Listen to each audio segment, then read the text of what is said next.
Ya, entonces, como les contaba anteriormente, cuando yo no puedo, el primer paso del método científico es la observación. Luego de la observación, ¿no es cierto?, venía, dijimos, la, la formulación de una pregunta o un problema científico que surge a partir de la observación. Y luego, ¿no es cierto?, viene la formulación de la hipótesis, que ya dijimos que, ¿no es cierto?, una posible respuesta a un problema científico o una pregunta de investigación. El tema es que cuando una hipótesis resiste la experimentación, porque esa hipótesis tiene que ser sometida luego a un experimento, en el fondo, porque la idea es tratar de refutar esa hipótesis, porque en el fondo es medio charcha ir por la vida tratando de que nosotros, ¿no es cierto? O sea, para los científicos es medio charcha en la vida, no necesariamente, pero para los científicos es medio charcha en la vida como ir tratando de validar una hipótesis que uno tiene, porque eso lo que hace simplemente es corroborar un sesgo que nosotros tenemos frente a la realidad, ¿entiendes? Entonces usted cree, una- en el fondo estaríamos tratando de buscar lo que se llama el sesgo de confirmación, que es buscar elementos o argumentos que validan las creencias. Por eso es tan grave cuando ustedes se cierran bajo algún pensamiento o argumento respecto a lo que es la vida. Por ejemplo, cuáles son las carreras o cuál es la carrera que usted lo va a hacer feliz, o lo que usted cree que es, ¿no es cierto?, una idea que sea adecuada de la sociedad. ¿Ya? Entonces, el hecho de que usted se case con una idea, o que usted crea, ¿no es cierto?, que la verdad absoluta la tienen tales o cuáles personas versus otros grupos, ¿no es cierto?, Eh, es peligroso. ¿Entiende? Entonces, en fin, lo que quiero decir en el fondo es que el científico parte como por lo que se podría llamar como un cierto escepticismo, de que en el fondo no hay un observador que sea plenamente imparcial. Y en el momento en que ustedes formulan hipótesis, esas hipótesis vienen con el sesgo de confirmación que yo decía. Entonces uno trata de buscar, ¿no es cierto?, evidencia que me sustente mi hipótesis. Y al contrario, yo desecho la evidencia que me refuta mi hipótesis, ¿se entiende? Esto lo podríamos pensar para cualquier cosa. Por ejemplo, ya les dije, podríamos pensar también en un aspecto más metafísico, más espiritual, si ustedes quieren, como sea. ¿Ya? Esto aplica para todo tipo de cosas en la vida, ¿ya? Porque es como, se podría aplicar, me refiero, no es que sea un método universal. El método científico es bastante bueno para enfrentarse a una gran diversidad de problemas, obviamente, que sean científicos, obviamente, o de conocimiento en general, pero quizá en otras áreas es más débil, como el área, como ya les dije, más bien espiritual, o ahí como que podríamos tener un tema, una dimensión de ese estilo ya es más complicado. Pero lo que quiero decir en el fondo es que una de las cosas que los científicos creen que es pertinente es lo que se llama tratar de falsear la hipótesis, que es el método de un... Hay hartos científicos que tratan ese tema, falseamiento de hipótesis. En el fondo usted busca, como les dije, derribar, perdón, su sesgo de confirmación y trata de buscar evidencia que invalide su hipótesis. Si no logra encontrar suficiente evidencia que invalide la hipótesis y los experimentos, ¿no es cierto?, de una u otra forma validan lo que nosotros pensábamos, o aproximadamente lo que nosotros pensábamos, porque nunca va a ser exacto, digamos, es porque la hipótesis resistió a la experimentación y en el fondo se ha visto como apoyada en evidencia. Entonces, cuando ya tengo hipótesis apoyada en evidencia, en el fondo yo puedo empezar a pensar en que quizás, sobre todo si se hace a través de grupos de científicos distintos, porque recuerden que la ciencia se hace en comunidad. ¿Ya? Esa otra cosa importante que les quiero contar. Esta línea histórica dice que en realidad en la ciencia y los científicos tienen que ser mucho más humildes de lo que de verdad parece, porque la mayoría de los experimentos científicos ocurren por ensayo y error, y aparte de eso, además ocurren por casualidades. Es decir, a veces se buscaba algo y por defecto se halló otra cosa que no tenía nada que ver con el experimento en sí. Entonces, y todos los descubrimientos que se hacen en una época están determinados tanto por el pensamiento que se tiene en esa época, el contexto social o histórico o político, y también por el instrumental que existía en esa época. Entonces, al final, es toda una interdependencia. El conocimiento no parte de cero, siempre va partiendo de una base preconstruida anteriormente, a partir de la cual se puede generar este conocimiento que yo les comentaba. Entonces, por ejemplo, Dalton obviamente recopiló la ley de Lavoisier, la ley como yo les contaba, no sé, que les mencioné esto de la ley de las proporciones definidas o la ley de las proporciones múltiples, la ley de conservación de la masa o de la materia, Luego, ¿no es cierto?, viene Thomson, que descubre, no es que descubre el electrón, pero porque ya se había descubierto la electricidad. Entonces, Cavendish y otros científicos habían descubierto el comportamiento electromagnético de la materia, y además se había desarrollado un aparato que se llamaba el tubo de rayos catódicos, que fue lo que permitió que finalmente se elaborara el modelo del Bullín de Pasa, que fue el primer modelo decente del átomo que se formuló, ¿ya? Luego, a partir de ese modelo y del descubrimiento del electrón, que fue la primera subpartícula atómica, vino el experimento de Rutherford. Ya este experimento de Rutherford, ¿no es cierto?, tenía que ver con radiactividad, no tenía que ver con átomos, ¿entiendes? Tenía que ver con radiactividad. Entonces fue un descubrimiento inesperado, o fortuito, si ustedes querían llamarlo así. Y solo porque ya se había descubierto, gracias a otros científicos, lo que era el fenómeno de la radiactividad, o lo de los rayos X, por ejemplo. ¿Ya? Entonces, el modelo que Rutherford descubrió, que fue el primer modelo discontinuo de la materia, porque por primera vez se postulaba que la materia estaba, ¿no es cierto?, con vacíos, o presentaba espacios vacíos. Por primera vez, ¿no es cierto?, se pasó de un modelo que era, como les dije, continuo, a un modelo discontinuo de la materia, ¿ya? Y en este modelo se siguieron descubriendo más partículas. Por ejemplo, el protón, y más tarde el neutrón. Luego, ¿no es cierto?, el descubrimiento de Bohr, a propósito, ¿no es cierto?, del trabajo con el elemento hidrógeno y otros elementos, ¿no es cierto?, de los espectros de emisión que él estaba estudiando, permitió la formulación del modelo mecánico cuántico, ¿no es cierto?, del electrón, o sea, del átomo, perdón, que decía que los electrones orbitan en órbitas discretas y definidas en torno al núcleo. Y finalmente el modelo de Schrödinger, que es el modelo como mecánico cuántico actual, por así decirlo, ya que obviamente se fue complementando por otros científicos. ¿Ya? Entonces, como se dan cuenta, todo es un continuo y los descubrimientos anteriores son un soporte para el descubrimiento siguiente. Lo mismo que todo el instrumental y todo lo demás. Entonces, no sé si irme en la en esto ya, pero lo que les quiero decir en el fondo es que perfectamente me podrían preguntar una pregunta de razonamiento o de investigación, de preguntas HPC a propósito de los modelos atómicos, ¿se entiende? O a propósito de lo que yo le explicaba, cómo es que se produce el avance en ciencia. Que sería como más bien una pregunta sociológica o, no sé, una pregunta de cómo se produce el conocimiento, más que nada. No una pregunta como de materia, ¿entienden? O sea, o de aplicación de la materia. Entonces, ¿a partir de dónde descubrió Thomson los electrones? A partir del tubo de rayos catódicos que lo había inventado otro señor, ya no me acuerdo el nombre de ese científico, y el tema es que ¿cómo se llama? El famoso tubo de rayos catódicos debe su nombre a un rayo catódico. ¿Qué es lo que es un rayo catódico? El tubo de rayos catódicos, chiquillo, es un fluorescente. Ya, eso es básicamente el tubo de rayos catódicos. El tubo de rayos catódicos es un fluorescente, eso es, un tubo fluorescente. Entonces, el rayo catódico básicamente es un haz de electrones, es un haz de partículas, un haz de electrones que se está emitiendo desde una placa metálica que se llama cátodo hasta una placa metálica que se llama ánodo. Eso es un rayo catódico, y el rayo catódico son electrones.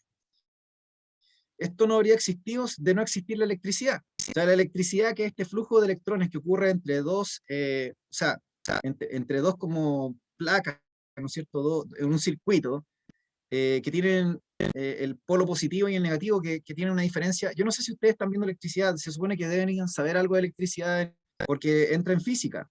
Así que me imagino que ustedes saben que hay un diferencial de potencial eléctrico en el fondo que permite que haya un flujo de electrones. ¿Ya? Entonces, al final, este fenómeno del famoso tubo de rayos catódicos se observa gracias a la electricidad, que en el fondo es un flujo de electrones. ¿Sí? Un flujo de electrones que ocurre a través de un gas o en el vacío. Cuando ocurre a través de un gas, a ese gas ionizado se le llama plasma, que es un cuarto estado de la materia. Tienen como no sé cuántos estados de la materia hoy en día, no sé si son como 10 o más estados, pero uno de ellos es el plasma, ¿ya?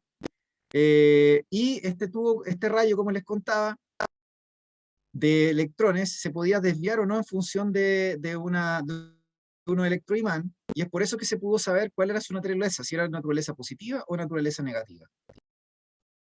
Entonces este fue el primer científico que postuló que la evidencia de su tubo de rayos catódicos demostraba que hay partículas que se desprenden de un elemento, en este caso metálico, cuando yo lo someto a una fuerza electromotriz, o sea, a electricidad, a energía. Y esas partículas que se están emitiendo son negativas y les puso de nombre electrones en el fondo. Entonces esas partículas tenían que estar formando parte del átomo. Y ahí formuló por primera vez un modelo atómico en el cual yo tenía una masa positiva en el cual estaban incrustadas las partículas negativas que eran los electrones.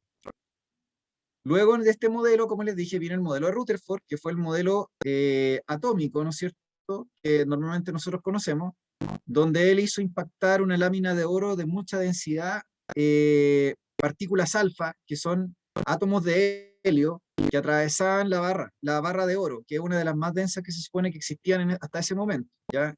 Hoy día tenemos elementos mucho más densos que el oro, pero yo estoy hablando de ese momento, lo que se sabía.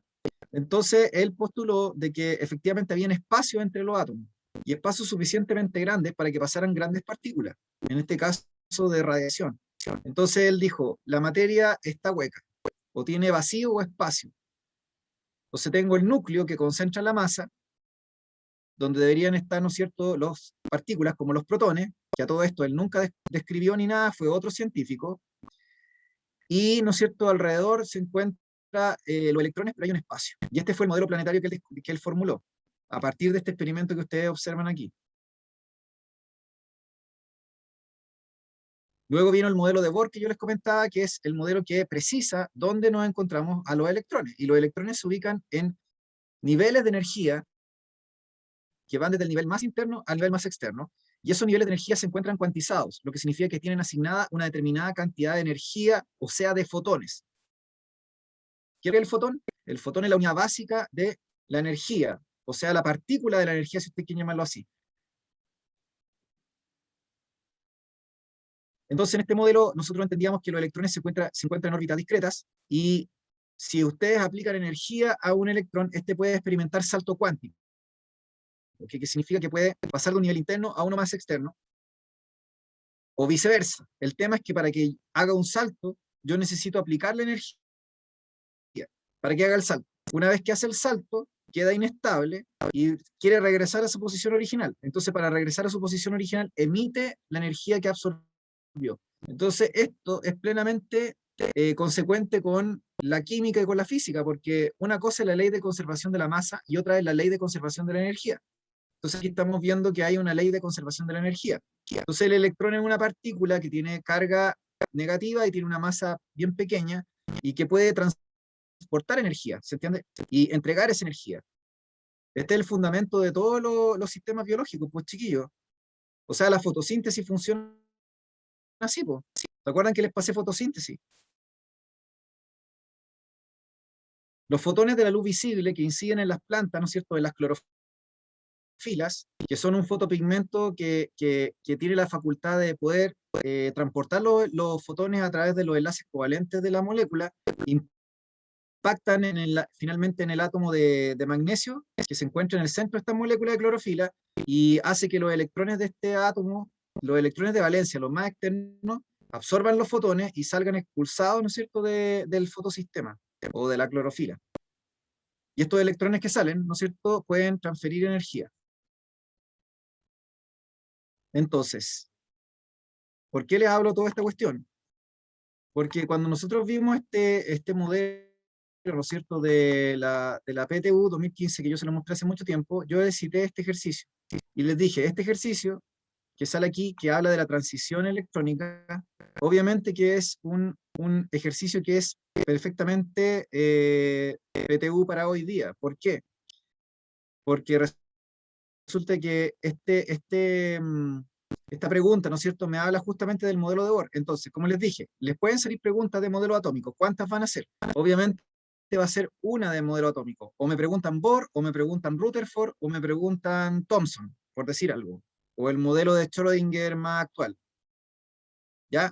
Puede ser una pregunta HPC, puede ser una pregunta así como de razonamiento, como esta, por ejemplo. Porque si ustedes se fijan aquí, esta pregunta yo la encuentro muy buena porque me habla de la transición, que es lo que le está diciendo que pasa con Bohr. Bohr dice, existen, ¿no es cierto?, niveles de energía en torno al núcleo del átomo, que sabemos que concentra la masa del átomo, ¿ya? Y que contiene protones y neutrones.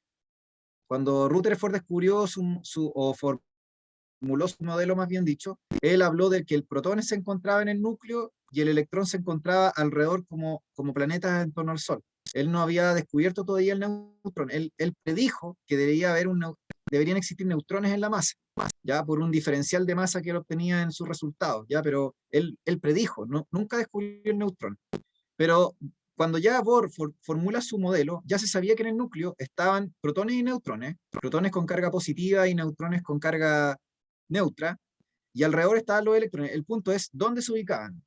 Y gracias a lo que se llama el espectro de emisión, o sea que los elementos pueden emitir colores cuando ustedes le aplican energía, por ejemplo, energía eléctrica o energía química, en fin, los elementos químicos emiten colores. Pueden emitir ciertas longitudes de onda de la luz visible, que nosotros lo podemos ver a simple vista.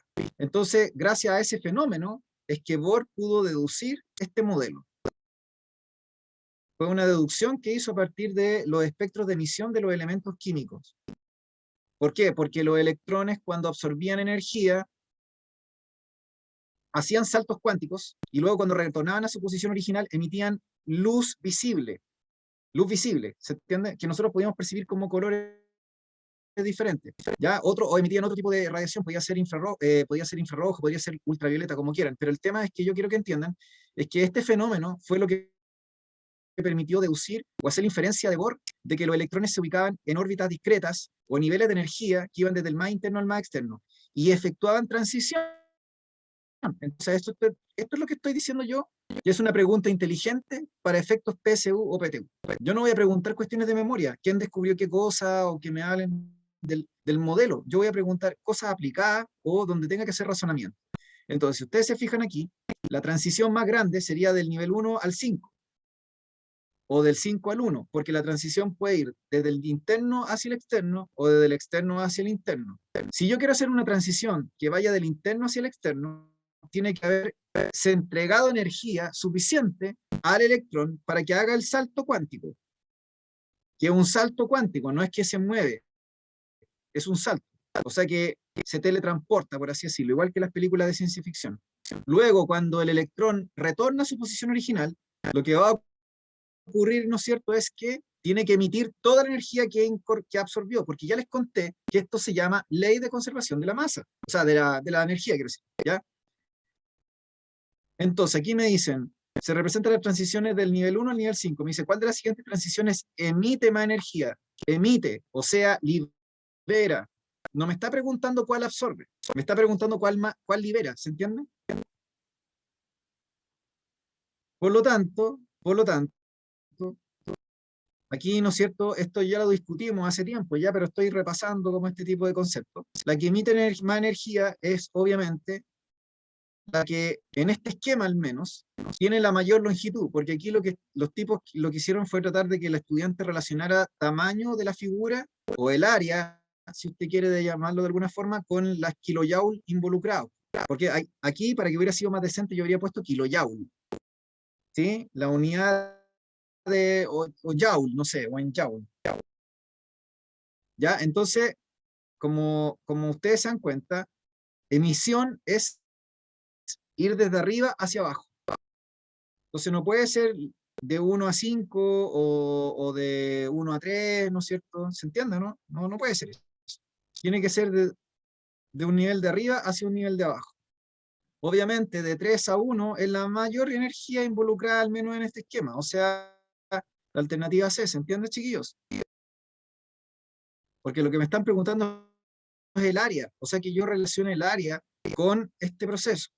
Yo dije que para que hubiera sido más decente, yo habría puesto aquí cantidad de kilojoule o kilocalorías, como quieran llamarlo, pero no lo pusieron porque asumieron que los estudiantes iban a relacionar área o superficie o tamaño con nivel energético. No sé si se entiende, chiquillos, chiquillas. Sí, sí, sí, profe, yo había leído mal, sí, no, no me había dado cuenta que estaba el TRIA 1, pensé que estaba el TRIA 2 y que se había repetido, pero sí, se entiende, la idea era que emite, obviamente como dice usted, había que ver el número superior al otro, al inferior.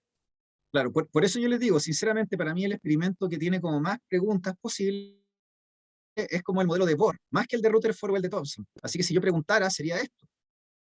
Ya así como preguntado como modelo o como aplicación del modelo, y lo otro serían preguntas HPC.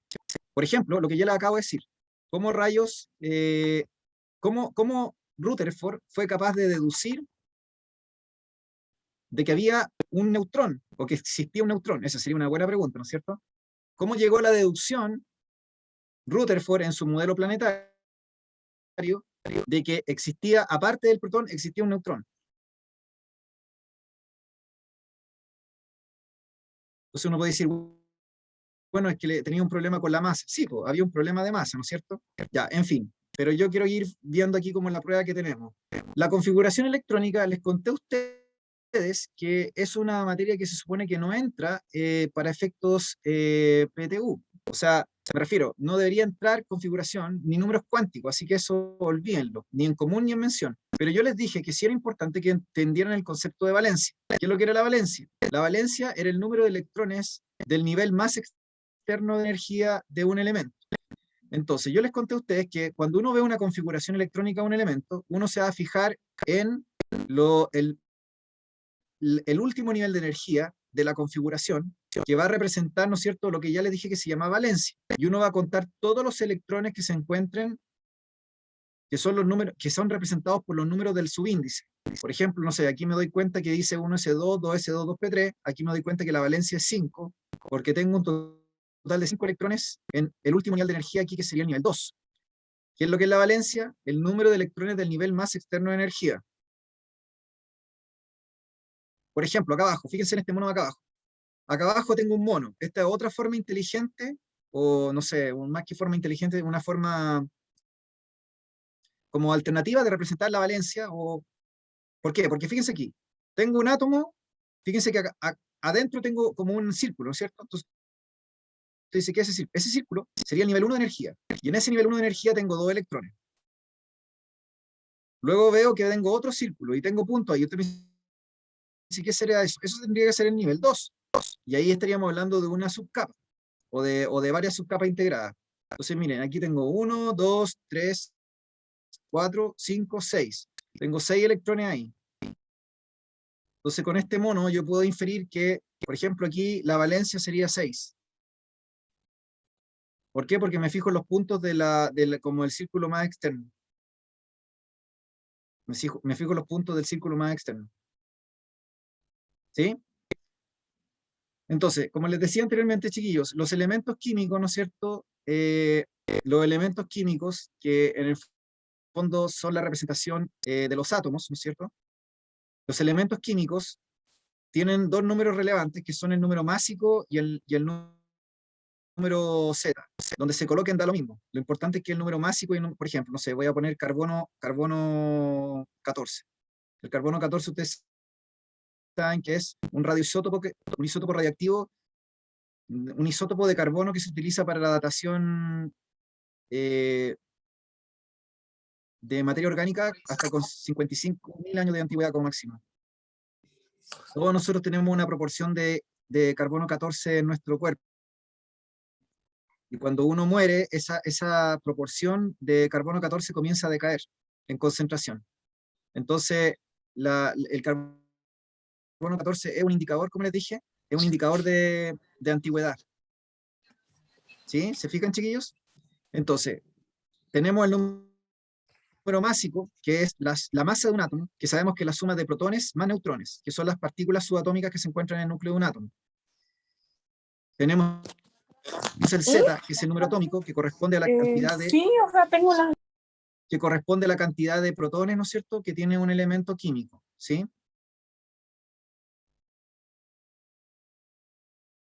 Entonces, ¿qué conceptos habíamos mencionado en la prueba que quizá era bueno aprenderse? Primero, ¿no es cierto?, ejercicios donde le hacían calcular el número másico y el Z, ¿ya? Así como preguntas de número másico y el Z, Eso era como relevante saber. Y lo otro que nosotros vimos en clase es el concepto de isótopo, isótono y isóbaro. No sé si se acuerdan, chiquillos, de esos conceptos, me tienen que avisar, porque si no... ¿Se acuerdan o no? Tienen que avisarme, porque si no se acuerdan, eh, yo no lo sé, pues tienen que ustedes decirme.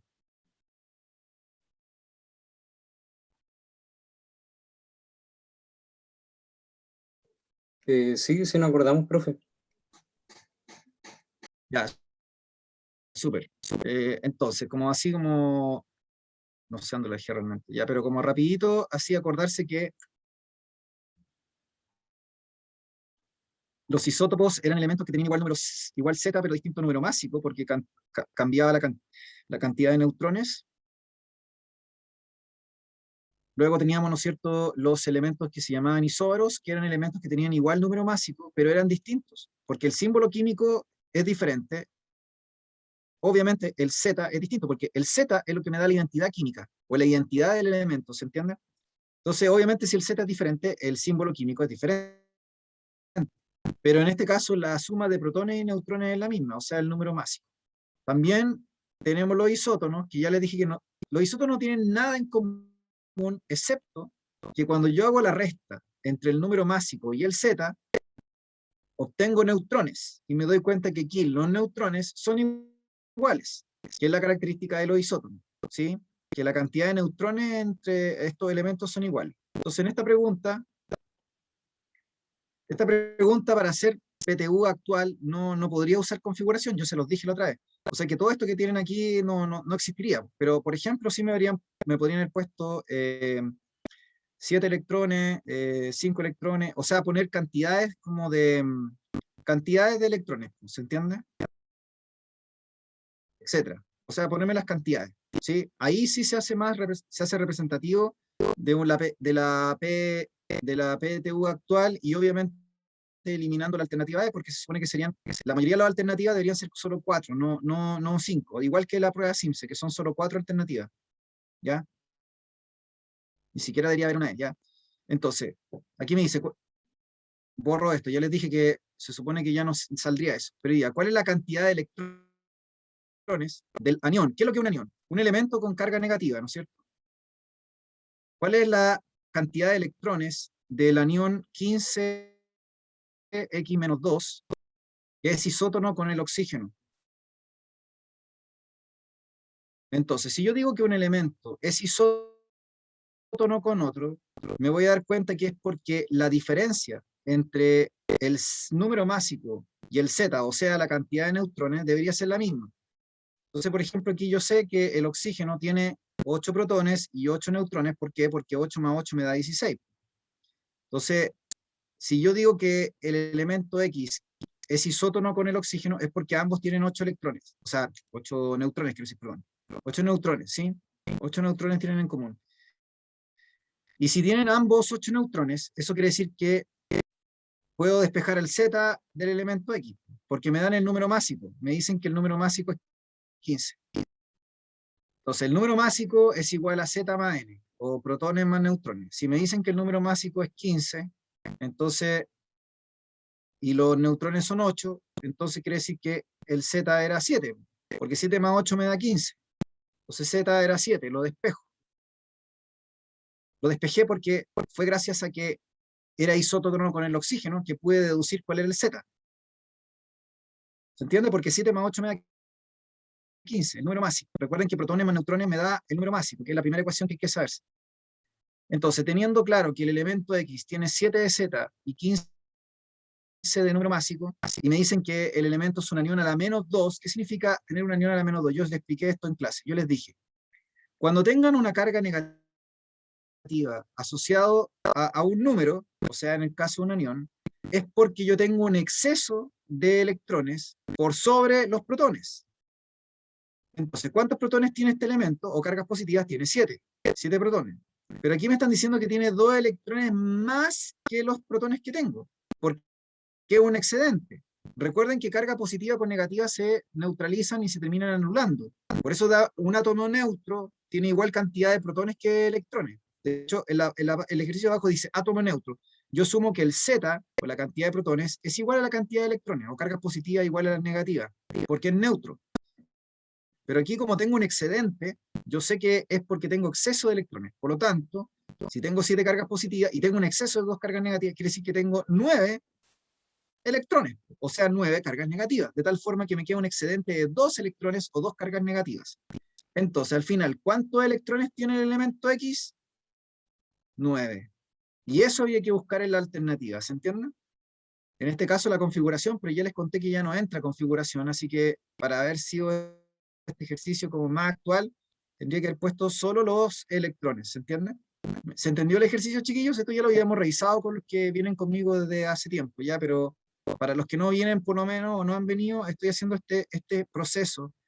No sé si se está entendiendo para los demás. Aquí entra en juego el saber lo que era un isótono, un isótopo o un isóbaro, el concepto de anión, o sea, átomo con carga negativa, y el concepto obviamente de catión, átomo con carga positiva porque tiene déficit de electrones, o el concepto de átomo neutro, que significa que usted tiene un átomo que tiene igual cantidad de cargas positivas o protones que cargas negativas o electrones. ¿Sí, chiquillos? ¿Se entiende? ¿Dudas o consultas? Chiquillas, chiquillos. Todo bien, profe.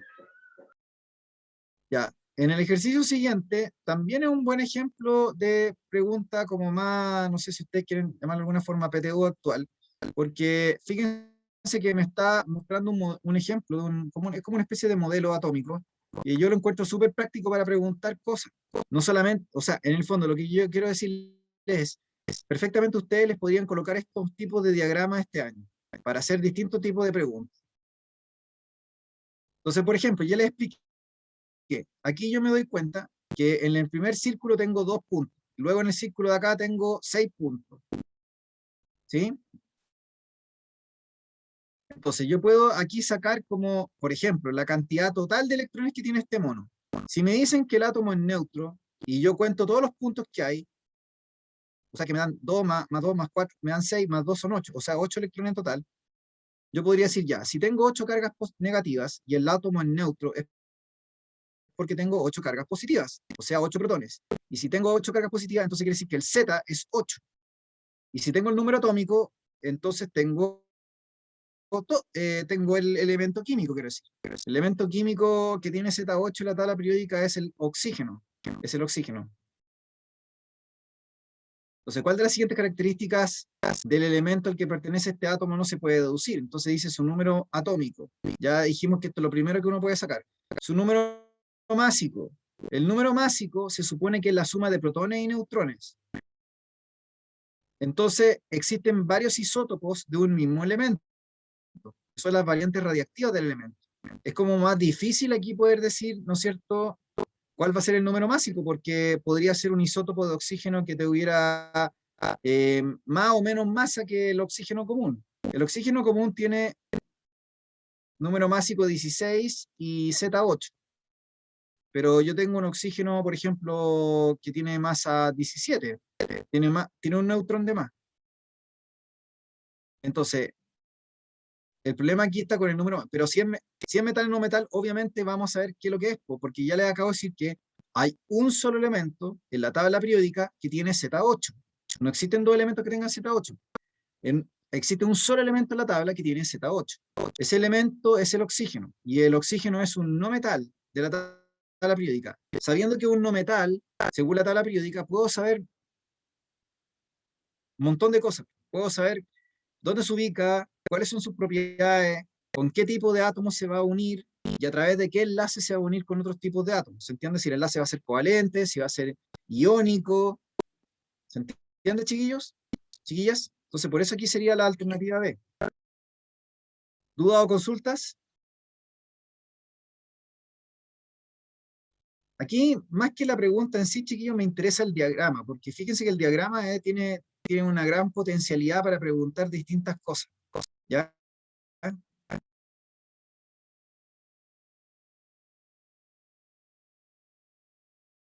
Ya. Esta pregunta era una pregunta que entraba antes en la materia de la PSU que se llamaba enlaces intermoleculares. Los enlaces intermoleculares iban después de pasar enlaces atómicos. Se supone que ya no debería salir, ¿ya?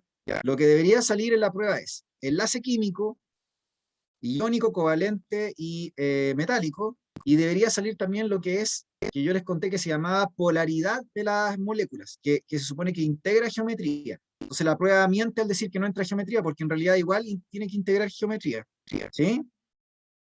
Igual hay que integrar algo de geometría molecular.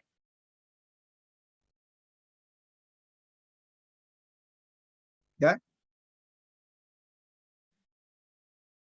Entonces esta pregunta en sí no es muy, no es tan, no es muy representativa de lo que tenemos que pasar nosotros.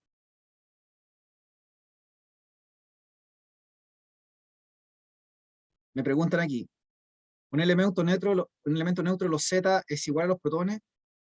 En un elemento neutro, los protones o cargas positivas, o Z, que es la misma cosa, o número atómico, que es lo mismo. Número atómico es lo mismo que Z, o sea, cantidad de protones. Z, cantidad de protones. Los protones o cargas positivas, que son estas partículas que se encuentran en el núcleo del átomo, en un átomo neutro, tienen que ser igual a la cantidad de electrones que tiene ese elemento. ¿Por qué? Porque se produce, bueno, esto ya lo habíamos visto en clase, tienen que acordarse de la materia de átomo, y tienen que acordarse que los elementos, o sea, las partículas tienen carga. Por ejemplo, aquí en esta diapositiva se ve claramente que el electrón tiene la carga exactamente idéntica, pero opuesta a la del protón. ¿Ya? La masa es insignificante, la masa olvídenlo, nunca se considera la masa del electrón. ¿Ya? Lo que consideramos para la masa de un átomo o número másico es protones más neutrones. ¿Ya? Pero la carga, respecto a la carga, el electrón sí es significativo. De hecho, es exactamente idéntico en carga al protón, pero opuesto. Entonces, cuando yo tengo un átomo, se supone que si está neutro, es porque la cantidad de cargas positivas que están en el núcleo es igual a la cantidad de cargas negativas que se encuentran orbitando alrededor.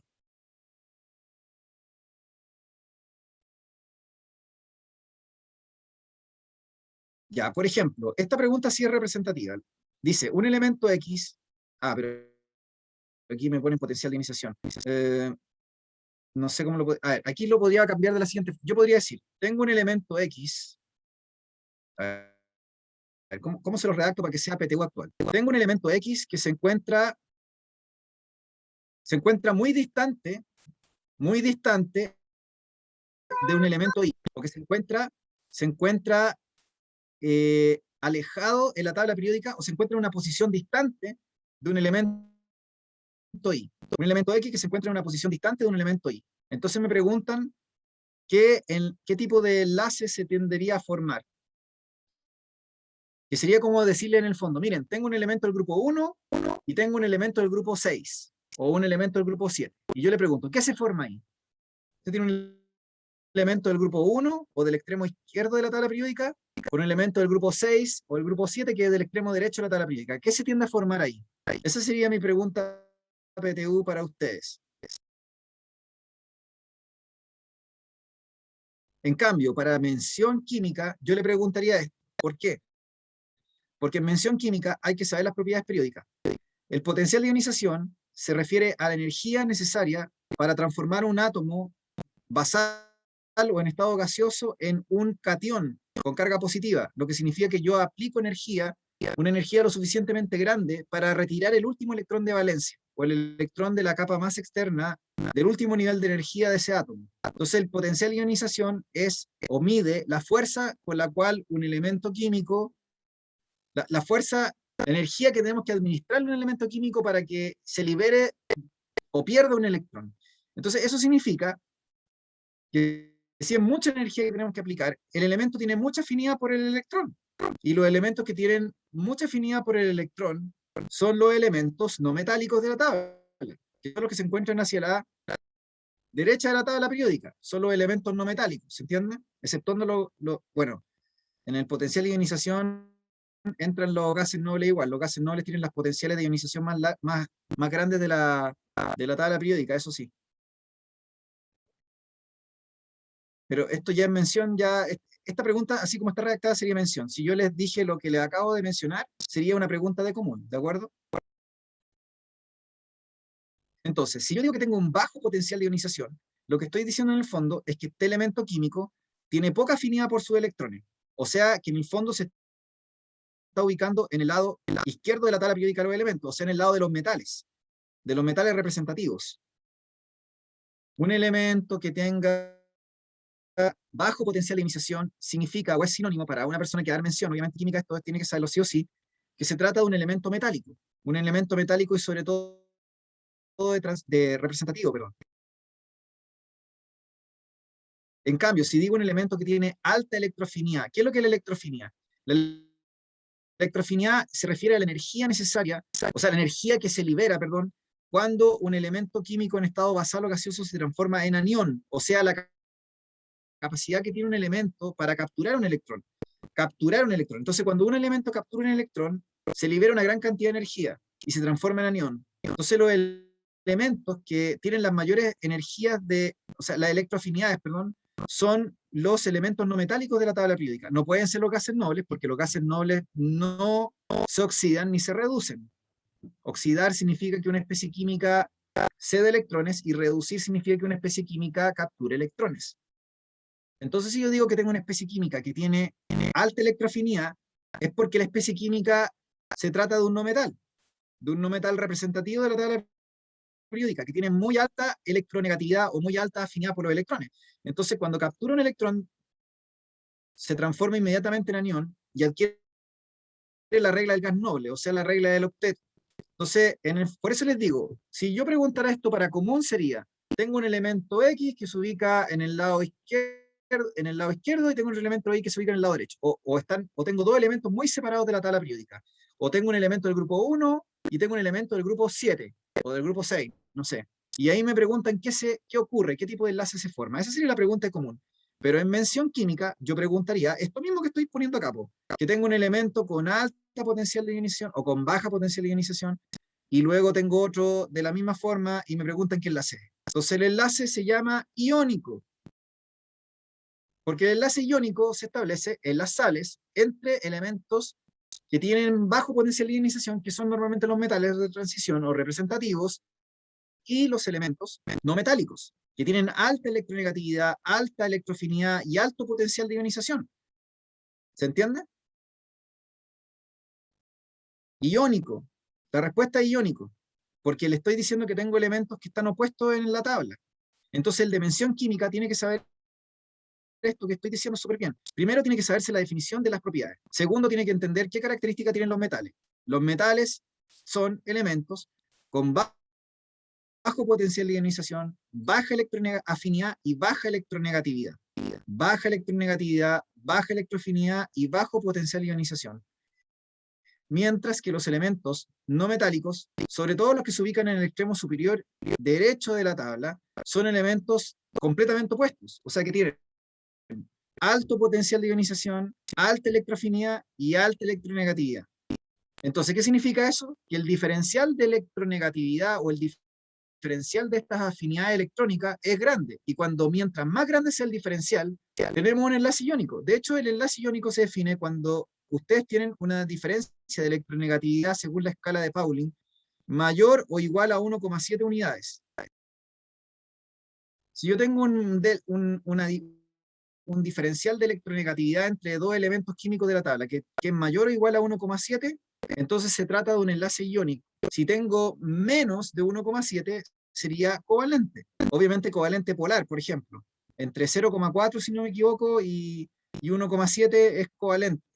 O sea, menos que 1,6. Estoy inventando, porque 1,7 ya es iónico, 1,6, ¿ya? Cuando es covalente a polar es porque son casi iguales las diferencias de electronegatividad o esta otra afinidad electrónica. ¿Sí? ¿Se entendió, chiquillos? Aquí la persona de mención me entendió, ¿no? Sí, profe, todo claro, súper bien. Ya, aquí, insisto, la persona de mención, la pregunta 50, la persona de mención en la que sí o sí esto no puede decirme, es que más o menos, no. Esto tiene que estar claro, chiquillos. Así que si alguien es de mención química y esta pregunta le cuesta o no sabe muy bien las propiedades, tiene que ir a repasarla. Porque esto es lo que ustedes les van a preguntar. A uno de común no le van a poner esto. Esto no existe en común. Ya lo sacaron. No entran propiedades periódicas. No les van a preguntar por el potencial de ionización, no sé qué. ni qué significa, ni les van a poner un gráfico, ni nada. Eso les va a salir a las personas de mención química. De hecho, el gráfico de potencial ionización está, pero súper pintado para hacer preguntas de tabla periódica, po, o de los elementos químicos. ¿De acuerdo? Ya, la 51, todo lo que era resonancia y esas cuestiones se eliminaron, así que no entran ahora en la prueba. Olviden, esa cuestión nunca va a entrar. Ya, pregunta 52. Esta pregunta nos compete porque es de química orgánica, chiquillos, y es lo último que estuve viendo en clase. Yo les dije, les van a preguntar en química orgánica al menos 5 preguntas, no podrían ser más de 6. Supongamos 6 preguntas máximo. Ya, preguntas de química orgánica, porque la mayoría de las preguntas son espirometría. Y una menor cantidad de preguntas, como 3 o 4, deberían ser de átomos, no más de 5. ¿Ya? Entonces las preguntas de química orgánica van a ir por identificar los grupos funcionales, en primer lugar, que me he encontrado con alumnas o sea, con estudiantes, con chicas que no saben todavía los grupos funcionales, o jóvenes que todavía no se dan los grupos funcionales, que tienen que aprendérselos de memoria. Entonces lo que les pido yo es que lo que hagan es copiar, ¿no es cierto? O sea, escribir los grupos funcionales con sus fórmulas respectivas hasta que se lo aprendan. Luego, en segundo lugar, se les va a preguntar por los tipos de alcoholes, primarios, secundarios y terciarios, y también por las aminas y las amidas, primarias, secundarias y terciarias. Luego les dije que, aparte de eso, les podían preguntar de nomenclatura IUPAC del grupo funcional. Pero eso normalmente podía ser una sola pregunta. Entonces, ¿cuántas me van a hacer de alcohol terciario o amina primaria, secundaria? Una sola pregunta, chiquillos. Esta cuestión es, en el común no caben más preguntas, así que no tenemos espacio para preguntar esto con detalle. Entonces, fíjense acá tengo un OH, o sea, grupo alcohol, que se une a un carbono terciario. Un carbono terciario es un carbono que se une a 3 sustituyentes de carbono, o a 3 radicales. Entonces, este sería un ejemplo de un terbutil que se une a un OH, ¿ya? A un alcohol. Muy bien, es la A. Luego la B, tenemos un OH que se une a un carbono, que a su vez se une a otro carbono. Entonces usted me dice, bueno, este carbono de aquí, ¿qué es lo que es? Este carbono de aquí no puede ser terciario, pues chiquillo. Tampoco puede ser secundario, porque yo lo veo que se une solo a un carbono. Este carbono de aquí se une a 4, sería un carbono cuaternario, este de aquí. Ya sería como el carbono más bacán, porque se une a 4 sustituyentes. Pero a mí me interesa este. ¿Por qué? Porque la clasificación de los alcoholes depende del OH a qué carbono se une. Y aquí tengo la importancia de aprender de memoria. ¿Qué es lo que es un carbono primario? ¿Qué es lo que es un carbono secundario? ¿Y qué es lo que es un carbono terciario? Y cuaternario también. El primario se une solo a un carbono. El secundario se une a 2 carbonos. El terciario a 3, como la A, y el cuaternario a 4, como este de aquí que le marqué la B. Luego aquí en la C, me doy cuenta que este carbono de aquí, que se une al OH, se une a este y a este de acá. O sea, es un carbono secundario.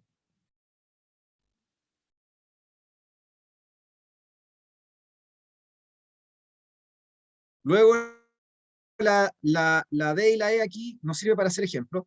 Acá tengo, por ejemplo, este OH que se une a un carbono, que se une a otro, secundario también, y este también, secundario. Aquí no importa, chiquillos, la cantidad de alcohol. Usted no puede decir, profe, es secundario porque tiene 2 OH.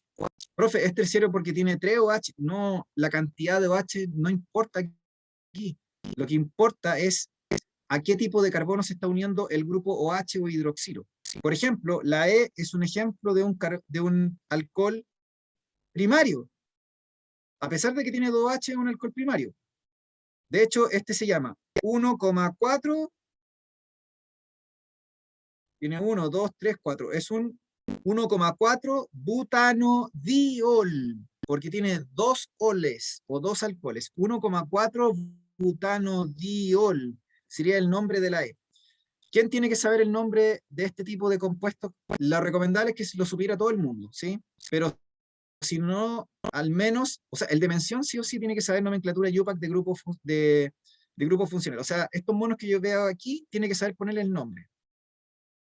Alguien de mención me dice, profe, no sé cómo poner el nombre. Ya, ahí tenemos un problema, porque se supone que usted sí debería saber colocar el nombre. Por ejemplo, aquí, la B sería un 2, 1, 2, sería un 2,2, 1, 2, 3, 2,2 dimetil pro 1 propanol. 2,2 dimetil 1 propanol. El 1 me está posicionando el alcohol OH que se ubica en el carbono 1 de la cadena. Luego este sería la cadena principal, que tiene 3 carbonos. Este sería un metil accesorio y este otro sería otro metil. O sea, 2,2 dimetil, estos se llaman metiles, son radicales, son grupos alquilo. 1 propanol. ¿Por qué? Porque la cadena principal es un propano de 3 carbonos y tiene un OH posicionado en el carbono 1. Si alguien no sabe nomenclatura IUPAC de grupos funcionales, no es un problema, y va a dar común, no es un problema, porque es solo una pregunta la que tendrían que manejar para química orgánica. Si da biología electivo o física electivo, ¿no es cierto? No habría problema.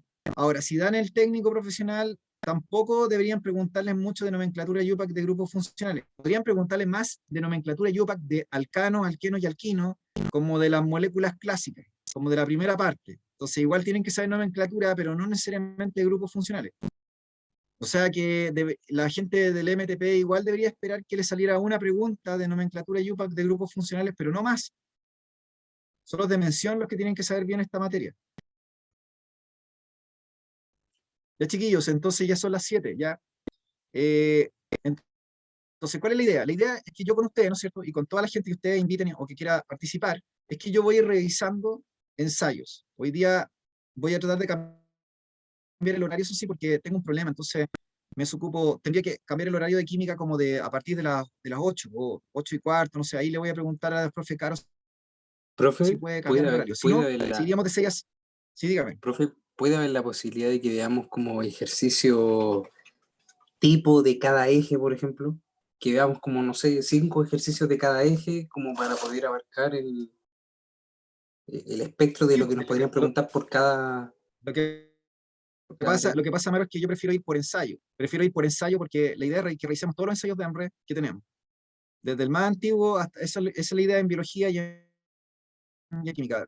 Y de hecho a mí me sirve porque si usted se fija, estuve abarcando preguntas de mención química también. Porque es materia que Sí, entraba antes, o sea, que entra ahora. Entonces a mí me sirve ir avanzando por ensayos, ¿no es cierto? Voy más lento porque se supone que, o sea, si todos entienden, claro, puedo ir rápido. Entonces puedo revisar un ensayo en media hora, profe, igual sería bueno pero que voy partiendo de la por premisa lo que... menos yo puedo, como cuando vaya haciendo los ensayos, revisando, igual como guardar ciertas preguntas y colocarle los ejes, igual las voy a subir al grupo. Que la gente no estaba participando mucho en el grupo, pero yo creo que ya va a empezar a también Bueno, a enviar hoy preguntas. día, hoy día estuvimos revisando el ensayo PSU Admisión 2015, que yo encuentro que está bueno. Y voy a revisar biología mañana también, o sea, algunas preguntas de biología, no sé, de ecología, por ejemplo. Entonces, la idea es que vamos a ir avanzando en revisar ensayos, porque como les dije, yo encuentro que son súper buenas estas preguntas. Además que ya les dije que es un formato tipo, que se repite en la prueba y que lo puede usar la PTU, lo debería usar este año, de una u otra forma, y puedo ir pensando en variaciones de este ejercicio, de los ejercicios, ¿entienden? Ya, chiquillos, entonces, lamentablemente por tiempo me tengo que ir a hacer clase a otro lado, así que me despido, un abrazo, y ya saben, ya voy a ver si cambio el horario para que podamos tener más tiempo con más calma, o sea, por lo menos hacer la clase 1 hora 20, no sé, si no quedamos más cortos. Así que eso, chao, y cuídense y inviten Chao, profe, a muchas gente que le gracias, pueda que esté servir. bien. Ya, igualmente cuídense, chao, chao. Gracias, profe. Chao, chao. Cuídense, gracias a ustedes.